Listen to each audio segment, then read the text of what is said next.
after all this. So it'll be fascinating to see what March 4th. This is March 4th we're talking. It'll be fascinating to see what transpires. Today, all the tariffs came in, and it is bizarre what is happening in my world. I went from like probably talking on this podcast about getting trucks for like almost for free from certain areas in the US trucking hay to now, like the last 3 weeks, I haven't been able to get a truck from anywhere for any amount of money because of all the product that has been trying to get crammed across these borders before the deadline. I called 2 truck companies yesterday and had a heart-to-heart with dispatch, and I'm like, why am I not getting it? Like, I'm not even getting a phone call. I can't, even if I call you, say they don't have anything. Yeah. And like, we have trucks running nonstop. There's like 100 loads for every one truck. And that will probably instantly change over the next few days as the reality of the tariffs start to kick in. Yeah. And, so Trump basically invoked 25% tariff on anything coming across except oil and gas. He put it 10%. So to me, it will be very inflationary. That I talked to a U.S. dairy farmer last night who I buy cattle from, and those people are not happy. Like, they're getting calls from their brokers saying, hey, any GSPs, any canola, any product that what will it do to the exchange rate between the U.S. and Canadian dollar? Right now, it's our Canadian peso is just getting whacked. 22-year low, I think. Yeah. I think that... but will it get worse even now because of the tariffs? That I don't know. Okay. I mean, right now the stock market's cratering. Yesterday was a bloodbath. Today's a bloodbath. I think that a lot of that is just, it's fear-based, and people panic and people turn to cash or whatever when they're scared. And the US dollar typically does really well when things are going poorly, right?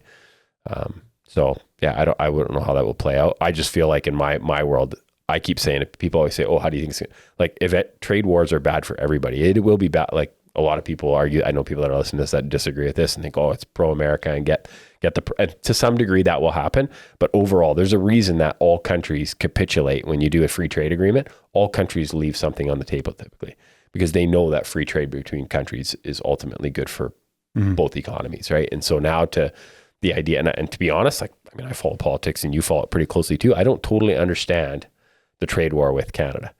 No, I don't either. Like a little more with China, because the amount of product that gets made in China, like cheap product with cheap labor, Same with Mexico. Same with Mexico. I can kind of see that. It's like, hey, let's bring back some of these manufacturing jobs. But the idea of like I say, even just the idea, the amount of heavy oil. And I mean, I saw Doug Ford, the Premier of Ontario, the other day beacon off about turning the power. I mean, I thought it should happen even just temporarily for a couple hours, like just zero electricity crossing, right? And we could do it with oil too. Like, I read an article the other day. Yeah. We could literally just... But then you would need a real strong leader. Well, because they will be very, very bad for us too if you do that. That's why I'm saying this whole trade thing, the flow of goods back and forth across this imaginary line in the dirt between two countries, that needs to keep happening. So this Saturday is the local Conservative Party's annual general meeting. Okay. And so they need 30 directors for the board. So I put my name forward. Okay. To go on the board. And so I can start my slow process. For the federal... Yeah. Okay. So I can start my process. Slow rise to becoming the Prime Minister of Canada one day? Yeah. Or maybe it won't be that slow. We'll see.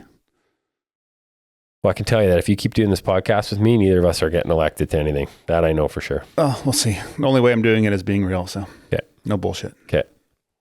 Anyways, let's watch some reels and react to them. I got a bunch of them, so... Hey guys, if you enjoyed that episode and were blessed by it, would you be willing to support the show? That would help a lot in creating more content, improving the quality of the content, putting the production value, getting more guests on, and me being able to spend more time and energy towards it. So if you're interested in doing that, you can click up here and it'll take you to a support page. But you can also subscribe to the podcast by clicking over here and doing that. Thanks again for listening, and I'll catch you on the next one.